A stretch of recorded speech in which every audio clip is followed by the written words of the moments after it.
മാർപ്പാപ്പ പറയുന്ന കാര്യങ്ങളോട് എനിക്ക് വിയോജിക്കാൻ അവകാശമുണ്ട്.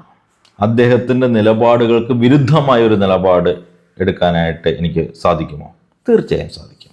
കഴിഞ്ഞ വീഡിയോയിൽ മാർപ്പാപ്പയുടെ തെറ്റാവരം എന്താണ്, ഇൻഫാലിബിലിറ്റി എന്താണെന്നുള്ളത് ഡീറ്റെയിൽഡ് ആയിട്ട് നമ്മൾ കണ്ടതാണ്. അപ്പോൾ ആ ഒരു വീഡിയോ കാണുകയാണെങ്കിൽ കുറച്ചുകൂടി ഒരു ക്ലാരിറ്റി നിങ്ങൾക്ക് കിട്ടും.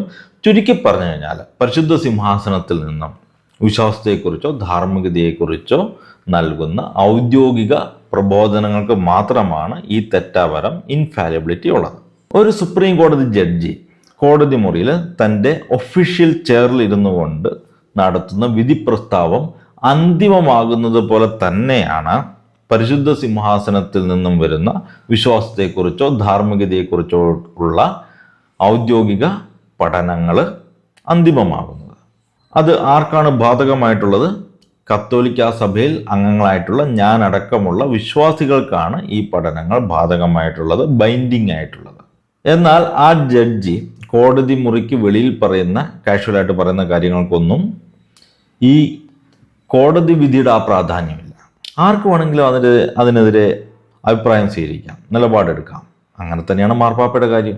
സമാനമായ രീതിയിൽ മാർപ്പാപ്പ പൊതുവെ പത്രക്കാരോട് പറയുന്ന കാര്യങ്ങളോ അദ്ദേഹം വ്യക്തിപരമായിട്ട് എഴുതുന്ന പുസ്തകങ്ങളോ അല്ലെങ്കിൽ പ്രസംഗത്തിൽ പറയുന്ന കാര്യങ്ങളോ ഒന്നും തന്നെ ഇൻഫാലിബിൾ അല്ല, അല്ലെങ്കിൽ അന്തിമമല്ല.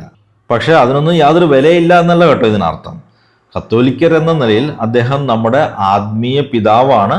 അതുകൊണ്ട് തന്നെ അദ്ദേഹം പറയുന്ന കാര്യങ്ങളെ ആ ഒരു ഗൗരവത്തോടു കൂടി തന്നെയാണ് നമ്മൾ സമീപിക്കേണ്ടത്.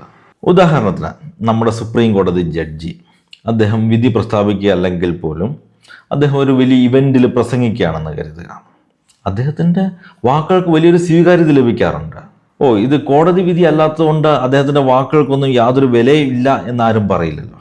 അതുപോലെ തന്നെ ധാർമ്മികമായ കാര്യങ്ങളിൽ മാർപ്പാപ്പ ഇടപെടുമ്പോൾ അതിന് അതിൻ്റെതായ പ്രാധാന്യമുണ്ട്. പക്ഷേ ഇതെല്ലാം അപ്രമാദിത്വമുള്ള തിരുവായ്ക്ക് എതിർവായില്ലാത്ത പ്രസ്താവനകൾ അല്ല എന്ന് മാത്രം. അതുപോലെ തന്നെ രാഷ്ട്രീയപരമായ കാര്യങ്ങളിൽ അദ്ദേഹം ഇടപെടുമ്പോൾ എനിക്ക് തീർച്ചയായും വ്യത്യസ്തമായ അഭിപ്രായം സ്വീകരിക്കാനും അത് പ്രകടിപ്പിക്കാനും അവകാശമുണ്ട്. കാരണം അത്തരം രാഷ്ട്രീയ നിലപാടുകളൊന്നും അപ്രമാദിത്വത്തിൻ്റെ പരിധിയിൽ വരുന്നതല്ല. മാത്രമല്ല, ഇനി ദൈവശാസ്ത്രപരമായ കാര്യങ്ങളാണെങ്കിൽ പോലും മാർപ്പാപ്പ തൻ്റെ പ്രസംഗങ്ങളിലോ വ്യക്തിപരമായി പ്രസിദ്ധീകരിക്കുന്ന പുസ്തകങ്ങളിലോ പറയുന്ന കാര്യങ്ങളോട് വിരുദ്ധമായ നിലപാട് എനിക്ക് സ്വീകരിക്കാൻ സാധിക്കും. സഭയുടെ ഔദ്യോഗികമായ അപ്പസ്തോലിക ലേഖനങ്ങളോ പ്രബോധനങ്ങളോ അല്ലാത്തിടത്തോളം കാലം അത്തരം കാര്യങ്ങളിൽ എനിക്ക് വ്യത്യസ്തമായ ഒരു അഭിപ്രായം ഉണ്ടെങ്കിൽ അത് പ്രകടിപ്പിക്കാനായിട്ട് ഒരു വിശ്വാസി എന്ന നിലയിൽ എനിക്ക് യാതൊരു തടസ്സവുമില്ല. പക്ഷേ ഒരു കാര്യം ഓർക്കേണ്ടതുണ്ട്. ഒരു കത്തോലിക്കൻ എന്ന നിലയിൽ അദ്ദേഹം എൻ്റെ ആത്മീയ പിതാവാണ്.